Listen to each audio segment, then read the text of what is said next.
velkomin til þessarar helgistundar hérðan frá okkur í Glerárkirkju. Við ætlum að fara að rifja upp gamla takta, bara eins og við gerðum í upphafi faraldurs og vera með helgistundir í streymi komandi vikur. Við ætlum að vera hér í Glerárkirkju í dag. Næsta sunnudag þá verður samkirkjuleg bænastund sem við streymum hérðan.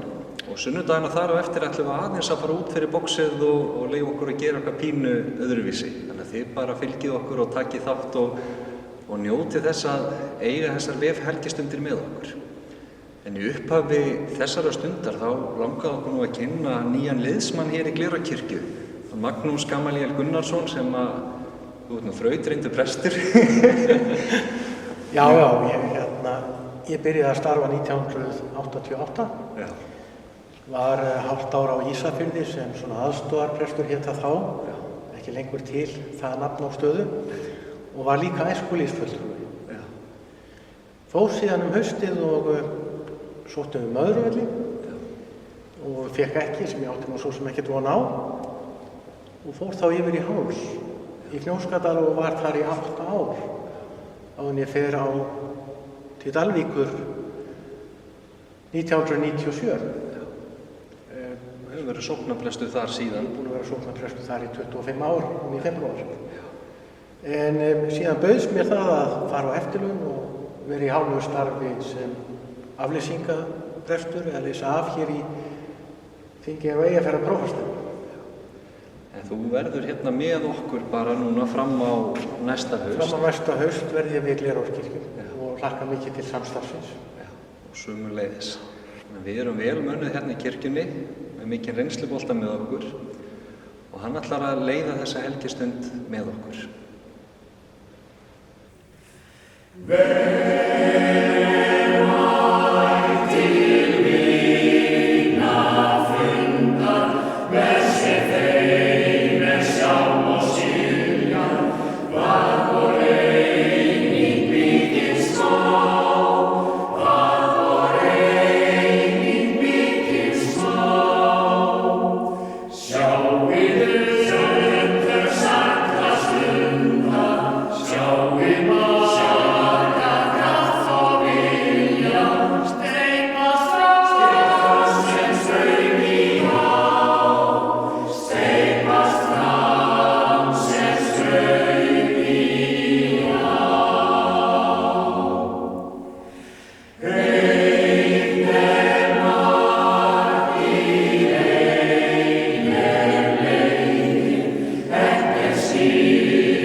Í nafni Guðs föður og sonar og heilags anda. Hjálp vor kemur frá Drottni, skapara himins og jarðar.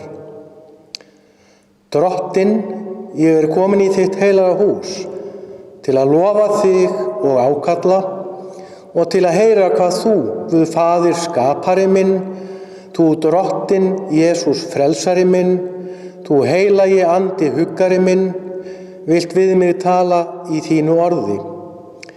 Drottinn, heyr þú lofgjörð mína og bæn og opna þú með þínum heilaga anda hjarta mitt fyrir sakir Jesú Krists, að ég fyrir þitt orð iðrist synda minna, trúi á Jesú í lífi og dauða og taki framförum í kristilegu hugarfari og líferni.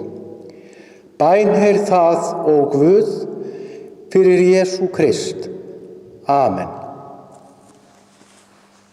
Heyrum heilagt Guðspjall sem hljóðar svo í Drottins nafni. Á 3. degi var brúðkaup í Kana í Galileu. Móðir Jesú var þar. Jesú var og boðið til brúðkaupsins og lærisveinum hans. En vín þraut, segir móðir Jesú við hann. Þeir hafa ekki vín. Jesú svarar: Hvað varðar það mig og þig, kona? Minn tími ekki enn kominn. Móðir hans sagði þá við þjónana: Gjörið það sem hann kann að segja yður. Nú voru þar 6 vaskir úr steini, samkvæmt reglum gyðinga hreinsun, og tók hvert þeirra 2 mæla eða 3. Jesús segir við þá: Fyllið kerin vatni. Þeir fylltu þau á barma. Síðan segir hann: Ausið nú af og færið veislustjóra. Þeir gjörðu svo. Veislustjóri bragðaði vatnið sem var orðið vín og vissi ekki hvaðan það var. En þjónarnir sem vatnið höfðu ausið vissu það. Þá kallaði veislustjóri á brúðgumann og sagði: Allir menn bera fyrst fram góða vínið og síðan hið lakara menn gjörast ölvaðir. Þú hefur geymt góða vínið þar til nú. Þetta fyrsta tákn sitt gjörði Jesús í Kana í Galileu og opinberaði dýrð sína, og lærisveinar hans trúðu á hann. Þannig hljóðar hið heilaga Guðspjall, en sæl eru þau sem heyra Guðs orð og varðveita það. Amen.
þetta svona guðspjallasaga sem ég held að allir þekki að vissu leyti og kannski ég held að við flestir sem að störfum í kirkjunni höfum einhvern tímann þurft að mæta þessum brandara sko, einhver kemur til okkar með vasklas og spyr hvort að við getum ekki breytt vatni í vín. Já, við þú eftir því. Já, hefur þú aldrei breytt vatni í vín? Nei, það nú ekki. En það kannski spurningin, það aðalatriði í þessari sögu brúðkaupið í Kana? Sko, ég held það.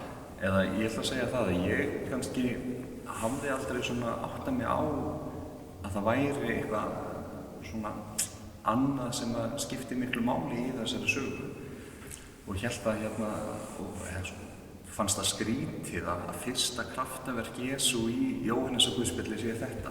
Þannig að þetta er svona saga sem maður hefur pínu kannski ekki böðlast með en svona velt fyrir sér hvað er eiginlega í gangi. Já, hvað var eiginlega í gangi þarna? Það er einhvern vandamál sem kemur þarna við. Og reynda merkilegt atriði að þarna María móðir Jesú, henni boðið og lærisveinunum og Jesú. Svo þetta eitthvað nátengt fólk sem að gifta sig. En ég ætla einmitt að segja það. Ég hugsa að þetta sé í raun vandamál sem að ansi margir hafa staðið frammi fyrir í einhverju mynd. Ég hugsa bara þegar ég var að fara að halda upp á mína hjónavígslu með brúðkaupsveislu þá stóðu konu mínu ströngu og bökuðum og það átti ekkert að vanta neina kökur sko. Já, þið líka? Já. Þannig við stóðum uppi með fulla frystikistu af kökum næsta halva árið eftir veisluna. Já, við hefum þetta sameiginlega. Við bökuðum 40 manna marsipantertu kvöldið áður en við gistum okkur. En svo settum við kökuna inn í bílskúrinn heima hjá móður minni og lokuðum. En svo fengum við einhvern bakþanka, hann bara fullt af köttum og kettir eru dásamleg dýr. En við vorum svo mikla áhyggjur í því að hefði nú köttur verið inni þegar við læstum bílskúrnum. Hvað þið þá að veislum okkar?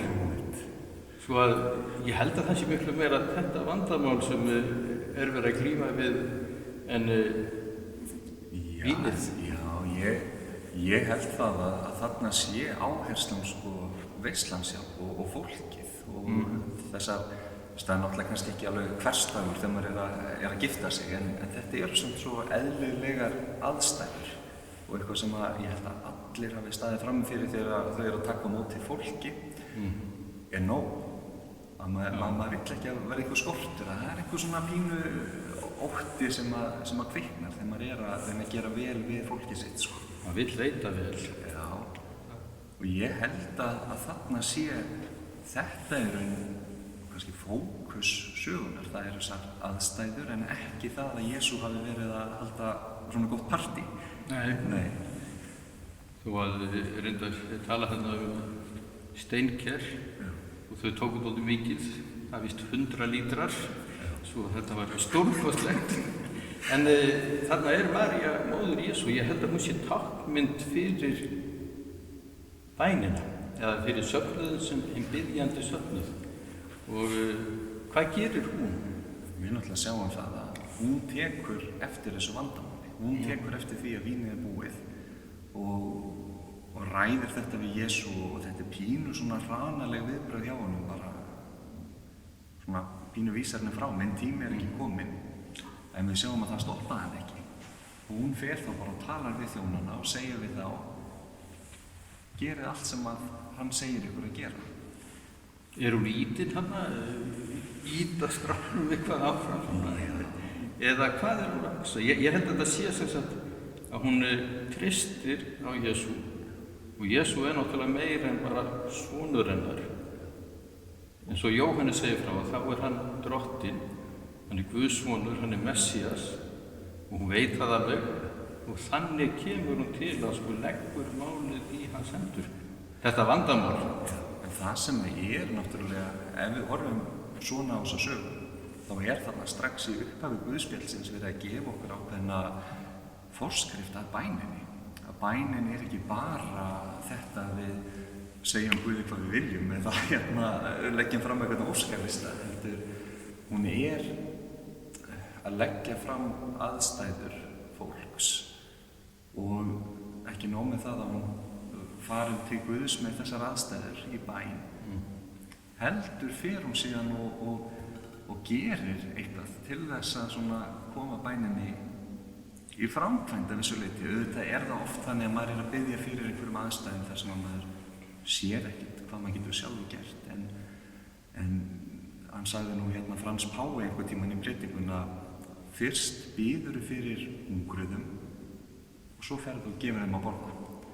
Að ég held að bænin þurfi alltaf að hafa þessa dýnamík að við þurfum að vera opin fyrir því að mögulega erum við hluti af bænasvarinu á einhvern hátt. Ég meina, auðvitað biðja fyrir fólki sem veikt eða á erfiðleikum og ég hef enga trú að ég geti læknað þau, en ég get kannski gefið einhvern félagsskap eða velvilja eða styrkin í aðstæðunar, eða til dæmis ef ég bið fyrir hungri í heiminum eða umhverfisvandanum að ég síðan styrki Rauða krossin eða UNICEF eða hjálparstarfið eða passa mig að flokka betur, skilur að maður sé að gera sitt líka. Já, bænin náttúrulega þetta úrræðaleysi sem við sjáum í þessari sögu, að koma með leið sín á vanda til Drottins. En það spurningi, hvað gerir Guð og hvað gerum við? Og ég held að sé nauðsynlegt að þegar við biðjum, að við gerum eins og Maríu í þessari sögu, að hún leggur málið í hendur Drottins. Og svo hún út úr sögunni. Hún gerir ekkert meira, en ég held að hún bíði spennt eftir hvað gerist. Og það gerist eitthvað, það gerist kraftaverk. Og þannig held ég að sé þetta samband að eins og þú ert að nefna, að við komum úrræðaleysi okkar, Guð kemur inn í aðstæðurnar og allt í einu erum við orðin eins og farvegur fyrir kærleika og umhyggju Guðs. Vegna þess að Guð vill öllum það albesta. Það eina þessi saga að segja, í hversdagsleikanum, en líka í stærra samhengi. Og ég ætla reyndar að segja að þú, Guðmundur, þú gafst mér svolítið svona gott samhengi fyrir þessu sögu með því að benda á söguna sem kemur strax á eftir. Að þar Jesús í musterinu og þar eru víxlarar og dúfusalar að selja dýr sem hægt að fórna svo að fólk geti einhvern veginn haldið í þessi ritúal og lögmál sem að tilheyrðu svona bara trúarbrögðum þessa tíma. Og þar fyrir Jesús og veltir borðum og gerir allt vitlaust og segir við hvað segir hann eftir við fólkið? Því ekki að breyta húsi föður míns í sölubúð. Í sölubúð, já. Það náttúrulega það sem hætta við raun og trúarbrögð og líka kirkjustar. Að við förum að vera í þessu eins og einhverju kerfi, að láta hlutina ganga einhvern veginn og maður fer með bænirnar alveg en það vantar alveg tenginguna við Guð. Og ég held að Jesús að kenna okkur það og Jóhann sem skrifar þessar sögur að lifa með Guði, að vera í samfélagi við Guð, það bænin.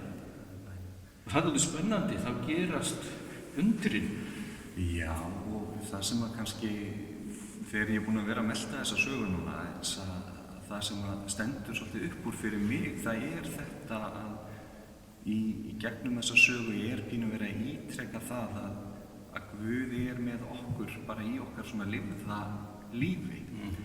Að þó að við tölum að það sé ákveðnar hættur við trúarbrögðinu svona, það alveg rétt. Að Guð ekkert bara í kirkjubyggingunni, heldur að Guð með okkur alla daga í því sem við erum að takast á við. Og þar bænin í rauninni bara þetta andlega verkfæri sem við höfum til þess að sækja styrk fyrir okkur sjálf og eiga þetta traust að þegar okkur finnst aðstæður vera erfiðar eða krefjandi þá Guð að fara með okkur inn í aðstæðunar, getur breytt einhverju, getur sendt fólk sem bænasvar sem að styður okkur. Ég held að þessi saga, við reynum að átt okkur á því hvað hann að segja okkur, hvað hann að kenna okkur, þá þetta ekki bara einhver skrítin saga að vatnbreyti til vín. Heldur þetta við áræðum að treysta Guði, að vona á hann og þá breytast hlutirnir.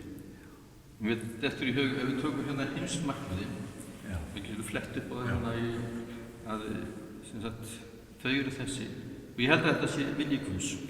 Að þarna hafi Sameinuðu þjóðirnar allt í einu uppgötvað, já, þetta er reynsla mannkynsins, þetta er vilji Guðs, þetta er í góða, fagra og fullkomna.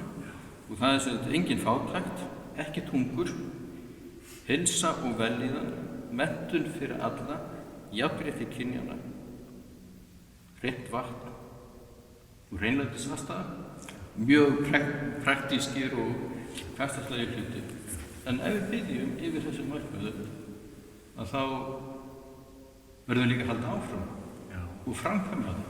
Og ég held að Guð vilji hjálpa okkur til þess. Og þess vegna komum við saman hér í kirkjunni og byggjum fyrir þessu mánuðum og við förum út og við vinnum gegn fátækt. Ég sé það svolítið þannig að á ákveðnu leveli þá er bænin að svolítið skerpa sjónin okkar og fókusin okkar. Að ég held að maður geti ekki af einlægni beðið fyrir því að hungur endi ef að maður finnur þá ekki líka einhvern veginn sína köllin til þess að taka þátt í því á einhvern nátt, eða finnur þessa svona spennu bara, ég vildi óska að það var eitthvað sem ég geti gert meira. Það kannski leiðir manna að því að finna einhvern farveg fyrir þá spennu. Og líka það eins og við sáum í þessari sögu þar sem að þjónarnir koma og vinna vilja Guðs. Að ég held að sérstaklega eins og í tengslum við heimsmarkmiðin þá er Guð endalaust út allan heim að nýta fólk til þess að vinna að þeim. Og ekki bara með heimsmarkmiðin, heldur bara með allt sem við leggjum í hendur Guðs. Og það er eitthvað sem að við trúfólk kannski þurfum að skerpa svolítið og vera bara minnu að við erum hendur og fætur Guðs í þessum heimi. Það er allavega mín sýn að á hverjum degi þá er Guð að nota okkur mögulega sem bara ljósbera inn í líf einhverja annara, að vera svar við bænum einhvers, vera fólk sem að gefur af sér eða styður eða hjálpar eða gefur með einhverja lausn inn í aðstæður. Og kannski án þess að við áttum okkur á því alltaf. En við þurfum að vera opin fyrir því að hlusta á innsæðið okkar, þar sem ég held að Guð tali við okkur. Og það gerist í þessu samfélag við Guð. Ég held að það sé raunverulegt samband sem við eigum við Guð í bæninni. Eins raunverulegt og þegar við giftum okkur, eins raunverulegt og þegar við göngum út og erum að fara til vinnu okkar og líka hér í kirkjunni, að það er hlutverk og það segja þessar sögur okkur og það séu kannski fyrir sumundóti furðulegar að þá er að segja okkur að það er von. Og það er Guð sem gefur okkur vonina og við mögum ganga í von og breyta þessari veröld. Guð gefur okkur kraft til þess. Nei, ég held að þetta sé alveg rétt Guðmundur og það er kannski þá bara nær lagi að hvetja okkur öll til þess að biðja fyrir þessum heimsmarkmiðum og það er heimferðslan okkar út frá þessum texta. Að við leyfum okkur að taka þátt í því að koma þessi framkvæmd, því ég held að það sé augljóst fyrir okkur sem erum að rækta trúna að það hlýtur að vera vilji Guðs að við sem að skapa hérna gott og farsælt samfélag fyrir alla. Við erum náttúrulega öll börn Guðs. Þannig að það er kannski bara hvatningin að við tökum undir það að biðja fyrir heimsmarkmiðunum og sjá hvað það er sem við getum gert í okkar lífi til þess að láta þetta verða að veruleika. En við bara þökkum fyrir okkur. Segjum Amen. Amen.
Við skulum biðja.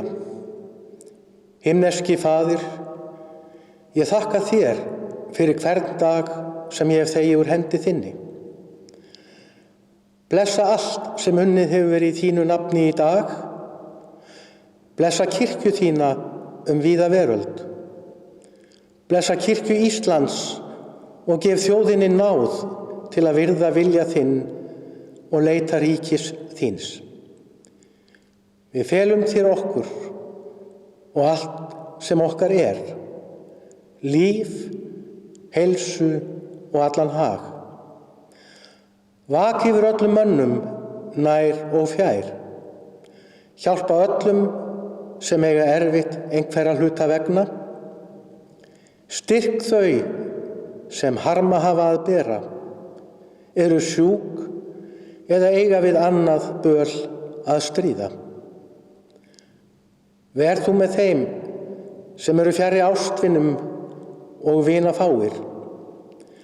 Vak yfir sjómönnum og öllum sem á ferð loft, láð eða lög. Vak yfir byggðum landsins og börnum þess og yfir öllum mönnum á jörð. En allar okkar bænir felum við þeirri bæn sem Drottinn hefur kennt okkur og við biðjum saman og segjum: Faðir vor, þú sem ert á himnum, helgist þitt nafn, tilkomi þitt ríki, verði þinn vilji, svo á jörðu sem á himni. Gef oss í dag vort daglegt brauð og fyrirgef oss vorar skuldir, svo sem vér og fyrirgefum vorum skuldunautum. Eigi leið þú oss í freistni, heldur frelsa oss frá illu, því að þitt ríkið, mátturinn og dýrðin að eilífu. Amen. Takið drottinlegri blessun. Drottinn blessi þig og varðveiti þig. Drottinn láti sína ásjón lýsa yfir þig og sé þér náðugur. Drottinn upplyfti sínu augliti yfir þig og gefi þér frið. Í nafni Guðs Föður, Sonar og heilags anda. Amen.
Amen.